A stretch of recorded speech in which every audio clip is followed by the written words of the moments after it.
अस्सलामुअलैकुम स्टूडेंट्स, उम्मीद है आप लोग सब खैरियत से होंगे। और इस वबा के टाइम पे एडवाइस ये है कि अपने घरों में रहें और ख़ासकर अपने स्टडीज़ पे फोकस करें और अपनी ज़रूरत करें। जैसा कि आप लोग जानते हैं कि ऑनलाइन क्लासेस का दौर है, ऑनलाइन क्लासेस भी जा रहे हैं, तो मेरी भी एक थोड़ी सी कह सकते हैं कोशिश है। कोशिश यही होगी कि जितना ज़्यादा इसको प्रोडक्टिव बनाया जा सकता है बनाएंगे। तो आप लोगों को भी रिक्वेस्ट है कि आप लोग लेक्चर को गौर से सुनें, इसकी पॉइंट्स कलेक्ट करें और इसके साथ साथ एक्स्ट्रा रीडिंग भी करें। सिर्फ ये नहीं है कि क्योंकि ऑनलाइन क्लासेस में वो वाला मज़ा और वो वाली प्रोडक्टिविटी नहीं आ सकती जो जिस तरह हम क्लासरूम में बैठ के करते हैं। तो आज हमारा जो टॉपिक है, जो सब्जेक्ट है, वो strategic introduction to strategic studies के IR 6 के क्लास है, उनके लिए उनमें हमने कॉलेज में पढ़ा था इंट्रोडक्शन टू स्ट्रेटेजिक स्टडीज़ की डिफिनीशन, इम्पॉर्टेंस, स्कोप वगैरह हमने पढ़ा था। आज हमारा सेकंड जो सिलेबस का जो टॉपिक है वो है स्ट्रेटेजिक थिंकर्स। ये 7 थिंकर्स हैं इसमें से आज हम जो चूज़ किए हैं तो संजो एंड क्लासविट्ज़, कार्ल वॉन क्लासविट्ज़। दोनों में काफ़ी सारी चीज़ें जो है वो कॉमन भी पाई जाती है और काफ़ी सारी चीज़ें जो है उसमें हम कंपैरिजन भी करेंगे, उनके जो पॉइंट ऑफ डिफरेंसेस हैं वो डिस्कस करेंगे। तो संजो जो था वो चाइनीज़ एक जनरल था अंडर द किंगशिप ऑफ वू। उनका एक बहुत बड़ा जर्नल था। उनकी एक बुक भी लिखी है द आर्ट ऑफ वार। आप सब लोग जानते हैं द आर्ट ऑफ वार संजो की एक बहुत मशहूर ज़माना बुक है और वहाँ से हमें स्ट्रेटेजिक थिंकिंग मिलती है कि क्या thinking about war and peace. इसके अलावा क्लासविट्ज़ जो है वो प्रशन एक जर्नल था नेपोलियन के टाइम पे। he was defeated by Napoleon and he was quite impressed by his tactics and by his strategy of Napoleon। तो कुछ लोग कहते हैं कि क्लासविट्ज़ की अपनी ये जो फिलासफी है वॉर एंड पीस की, वो उनकी अपनी नहीं है, बल्कि सिर्फ उसने नेपोलियन की जो स्ट्रेटजी थी वो कॉपी की है। और तो बहरहाल वो डिस्कशन जाने नहीं जाते। तो ये प्रशन जनरल था और नेपोलियन से डिफीट भी हुआ था और बहुत बड़ा इनका बहुत ज़्यादा इंप्रेस हुआ था। तो स्टार्ट करते हैं इनके ओपिनियन के बारे में, इनकी स्ट्रेटजी के बारे में। पहली बात है वार। तकरीबन दोनों जो स्ट्रेटेजिक थिंकर्स है संजो और क्लासविट्ज़, दोनों वार को संजो का कहना है कि आप वार तब तक शुरू नहीं कर सकते जब तक आपके जहन में उनका पर्पस ना हो। मतलब वार is a purposeful an act, an instrument, a tool. इसी तरह क्लासविट्ज़ का भी मानना है कि वार is the continuation of political intercourse. मतलब दोनों वार को पॉलिटिक्स के साथ लिंक करते हैं। पॉलिटिकल जो एंड्स हैं उनके लिए जो मीन है वो वार है, या टूल है, या इंस्ट्रूमेंट है, वो वार है। और तकरीबन दोनों ही वार को एज ए लास्ट रिजॉर्ट समझते हैं। हाँ, वो अलग बात है कि दोनों किस तरह वार को देखते हैं, किस तरह कंडक्ट करना है वार को, वो अलग बात है। तो अच्छा, उस पर हम आते हैं। उसमें वार की 2 किस्में हैं मेजर अगर बात करें, लिमिटेड वार और टोटल वार। संजू जो है वो लिमिटेड वार के फेवर में है, और क्लासविट जो है वो टोटल वार या टोटल इनहिलेशन उनके फेवर में है। संजू का मानना है कि वार इज़ ए लास्ट रिजॉर्ट होना चाहिए। जब आपके जितनी भी बाकी मीन्स हैं वो फेल हो जाएं आपके पॉलिटिकल पर्पस के हसूल के लिए, तब आप वार में जा सकते हैं। तो लिमिटेड वार वो क्यों चाहता है? क्योंकि उसमें उसका मानना है कि लिमिटेड वार में आप अपना नुकसान, जितना आपका नुकसान कम होगा, चाहे वो इकोनॉमिकली हो या मिलिटरीली हो, उतना आप फ़ायदे में रहेंगे। इसके अलावा दूसरी बात उसकी ये है कि लिमिटेड वार में आप टोटल डिस्ट्रक्शन नहीं करते। उनके नज़दीक, संजू के नज़दीक सबसे बेहतरीन जर्नल या सबसे बेहतरीन वार वही है जिसमें आप कम से कम अपना नुकसान करें और अपने एनिमी का कम से कम नुकसान करें और उसको सबड्यू करें।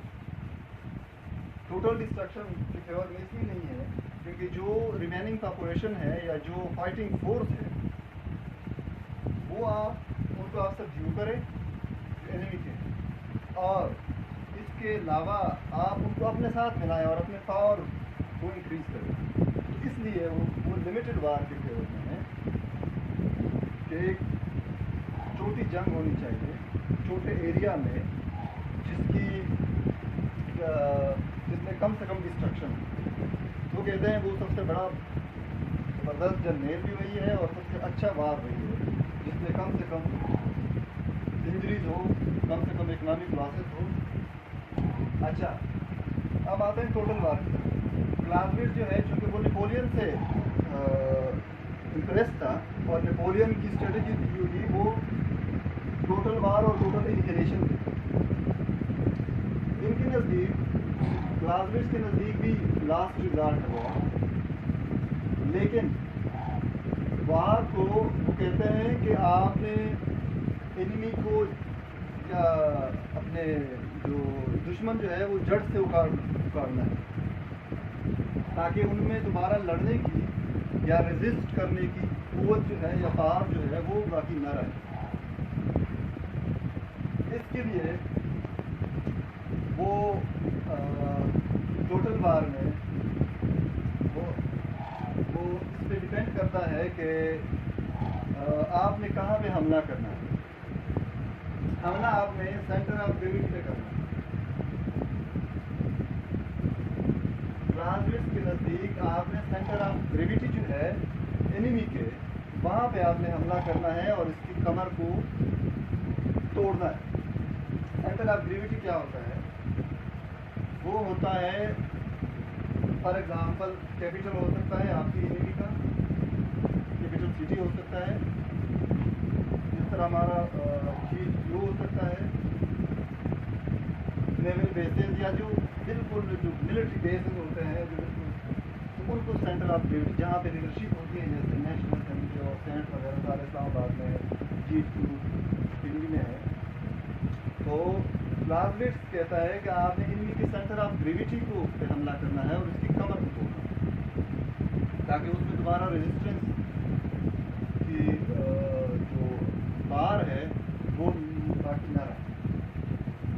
ठीक, अच्छा, ये हो गया हमारा लिमिटेड वर्सेस टोटल वार। अब आते हैं डिसेप्शन एंड सरप्राइज। डिसेप्शन और सरप्राइज दोनों मानते हैं संजू भी और क्लासविट, लेकिन संजू जो है वो डिसेप्शन और सरप्राइज को बहुत ज़्यादा मानता है। संजू के नज़दीक ये तकरीबन दोनों हेडिंग जो है तकरीबन सेम है, intelligence and spying. In sectors को लेके आप एनिमी को संजू के नज़दीक आप एनिमी के मोरल को डाउन कर सकते हैं, उनके अंदर स्पाइंग करके प्रोपेगेंडा टेक्निक चला के उनकी मोरल को डाउन कर सकते हैं। आप उनको क्या कहते हैं, उनकी अलायंस जो है वो भी तोड़ सकते हैं। आप उनकी जो उनके सीक्रेट्स होती हैं इंफॉर्मेशन आप वो लीक कर सकते हैं। फिर जब आप उनको सीक्रेट्स उनका पता चल जाए तो आप अपनी स्ट्रेटजी उन बुनियादों पे बना सकते हैं कि कितनी पावर है इनमी के कैंप में, क्या मोराल है, जो फाइटिंग फोर्स है, क्या स्ट्रेटजी बना रहे हैं। तो उन सारी चीज़ों का खास संजू बहुत ज़्यादा मानता है कि अगर डिसेप्शन, सरप्राइज और स्पाइंग आपके अच्छे हैं तो आपका जो इफेक्टिवनेस है वो आपका वो बहुत ज़्यादा होगा। क्लासविट्ज़ भी मानता है इन सब चीज़ों को, लेकिन क्लासविट्ज़ थोड़ा केयरफुल है। क्लासविट्ज़ के नज़दीक अगर इंटेलिजेंस, डिसेप्शन और स्पाइंग ये सारी चीज़ें बिल्कुल 100% रिलायबल होनी चाहिए। अगर रिलायबल नहीं है तो वॉर के जो रिजल्ट्स हैं वो आपके बरक्स आ सकते हैं, आपकी तवक्कुआत के बरक्स आ सकते हैं। तो वो कहता है कि बहुत ज़्यादा एहतियात की ज़रूरत है और जब तक 100% श्योर ना हो तब तक आप इन चीज़ों पे ट्रस्ट नहीं कर सकते। तो ये इन दोनों का डिसेप्शन, सरप्राइज और इंटेलिजेंस स्पाइंग के ज़रिए। इसके अलावा क्लासविट्ज़ का मानना है कि आप इस तरह करें कि आपके पास दो चॉइसेस होती है। एक है कि आप इनिमी के कुछ एरिया को आप सीज करें, मतलब कब्जा करें। उनके दो उसका नुकसान भी है और फ़ायदे भी हैं। जब आप इनिमी के किसी एरिया पे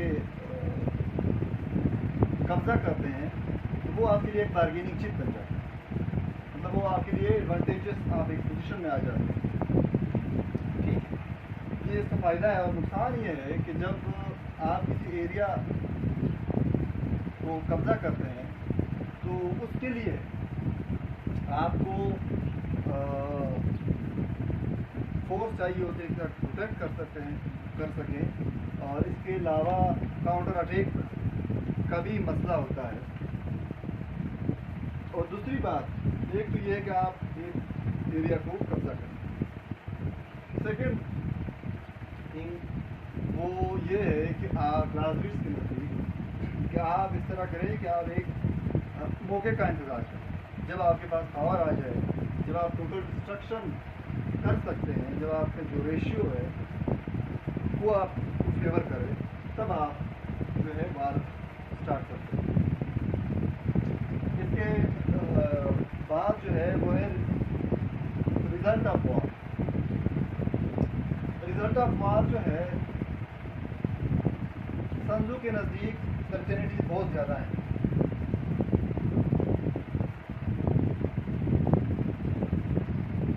संजू कहता है कि अगर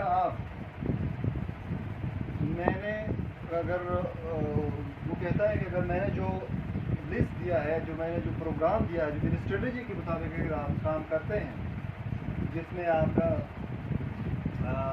वॉर टैक्टिक्स है, रिसेप्शन है, इंटेलिजेंस है, एनिमी कहते हैं कि know your enemy, know yourself, then the result of war will be certain. तो उनके नज़दीक कि अगर आप संजू के जो स्ट्रेटजी है या जो प्रोग्राम है, अगर आप वो फॉलो करते हैं स्ट्रिक्ट, तो आपकी जो रिजल्ट है वो सर्टन होगा, मतलब सक्सेसफुल। इसके कंपैरिजन में क्लासविट्ज़ कहता है कि वार चूँकि बजाते खुद एक एनिग्मा है, एक कम्प्लेक्स चीज़ है जिसमें अनसर्टेनिटी जो है या अनप्रिडिक्टेबिलिटी जो है वो बहुत ज़्यादा है, मतलब आप प्रिडिक्ट नहीं कर सकते हैं। और रिजल्ट ऑफ वार जो है क्लासविट्ज़ के नज़दीक वो चांस और अनसर्टेनिटी पे डिपेंड करता है। ठीक है, तो ये दोनों का आप कह सकते हैं कंपैरिजन भी है, और आप दोनों का सिमिलरिटीज़ भी है और उसके अलावा पॉइंट ऑफ डिफरेंसेस भी है।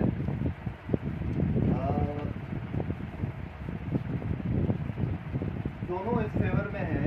अगर हम समरी कर दें कि वार जो है वो किसी भी स्टेट के लिए लास्ट रिजॉर्ट है और पॉलिटिकल ऑब्जेक्टिव्स को हासिल करने के लिए एक टूल है, एक इंस्ट्रूमेंट। ठीक। इसके बाद आपने वार किस तरह कंडक्ट करना है। समझो के नज़दीक लिमिटेड वार, फिर अब आजकल जो गुरिल्ला वारफेयर है उसका कॉन्सेप्ट वहाँ से आता है। जहाँ भी लिमिटेड वारफेयर होता है, एक मखसूस एरिया में आप लोगों को पकड़ते हैं जो टेररिस्ट है या जो रिबेलियन है, फिर आप उनको रिहेबिलिटेशन सेंटर में भर्ती करते हैं। ठीक। और क्लासमेट्स के नज़दीक टोटल वार है, एनिमी को बिल्कुल ख़त्म करना है, उसकी कमर को तोड़ना है ताकि दोबारा एनिमी में ये ताकत ना हो कि वो उभर सके और रेजिस्ट कर सके और आपको नुकसान पहुँचा सके। इसके अलावा डिसेप्शन, सरप्राइज़। अच्छा, सरप्राइज़ में एक और बात है। संजू के नज़दीक सरप्राइज़ देना चाहिए, लेकिन हमेशा वीकर साइड जो है या वीकर पार्टी जो है उनके लिए सरप्राइज़ जो है वो एक ज़बरदस्त किस्म की एक टूल है। जवाब का जो बैलेंस है या इस जो सिमेट्री है, जो एसिमेट्रिकल वारफेयर होगा, इसमें वीकर पार्टी जो है वो ये वाला सरप्राइज़ वाला एलिमेंट यूज़ कर सकते हैं और उनके लिए ये फ़ायदेमंद है। अच्छा, इंटेलिजेंस और स्पाइंग जिस तरह आजकल है, पुराने ज़माने में भी ये जो बड़े काफ़ी पुराने लोग हैं उस टाइम भी उतनी इम्पॉर्टेंट थी जितना कि आजकल है। रिज़ल्ट ऑफ वार भी हमने संजू के नज़दीक सर्टेनिटी है अगर आप उसके जो स्ट्रेटजी है अगर आप फॉलो करते हैं, लेकिन लाजिस्ट कहता है कि वार इज़ अ फोगी बिजनेस। तो उनके नज़दीक एक अनसर्टिनिटी है, कुछ भी हो सकता है, चांस और अनप्रेडिक्टेबिलिटी सब कुछ है। तो ये दोनों का पॉइंट ऑफ सिमिलरिटीज़ और डिसिमिलरिटीज़ हैं। उम्मीद है लेक्चर अच्छा रहेगा। फीडबैक देते देना ज़रूरी फीडबैक देना ज़रूरी है ताकि अगली बार हम इसको और फ्रूटफुल बना सकें।